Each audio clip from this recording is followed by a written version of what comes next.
লন্ডনে বাড়ির আঙিনায় বিভিন্ন সবজির বাগান করে পরিবারের চাহিদা মিটিয়ে চলেছেন অনেক প্রবাসী বাংলাদেশি। সম্প্রতি লন্ডন সফর শেষে মিলান ফিরে জানাচ্ছেন সহকর্মী রিয়াজুল ইসলাম কাউসার।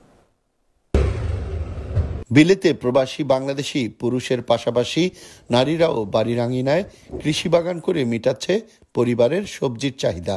বিলেতের মাটিতে ছোট একটি গার্ডেন করেছি, কিন্তু মাশাআল্লাহ ভালোই হয়েছে। আমার অনেক ভালো লাগে, সার দেই, তারপরে ফসলটা যখন নিজের হাতে নেই তখন মানে এত ভালো লাগে। পরিবারের দেশীয় বিভিন্ন সবজি এখন নিজ বাগান থেকেই তোলেন তারা। শসা, টমেটো, লাউ, সিম, আলু, ভেন্ডি, মরিচ, শাক সহ নানা রকমের সবজি রয়েছে বাগানে।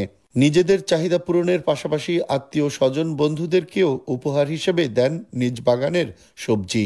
সময় কাটানোর জন্য কিছু গার্ডেনে শাকসবজি চাষ করি, ওটার মধ্যে আর কি লাউটাই বেশি চাষ করা হয়। লাউটা এবছর 16-17টা অলরেডি আমরা কেটে খাইছি, কিছু লোকেরও বিতরণ করছি।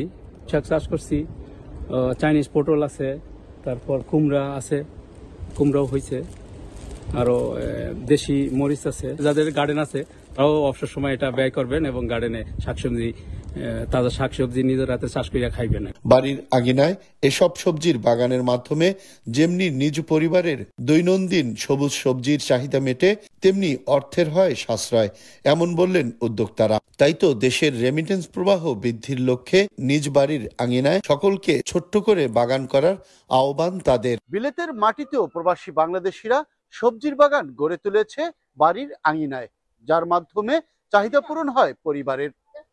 রিয়াজুল ইসলাম কাউসার, লন্ডন।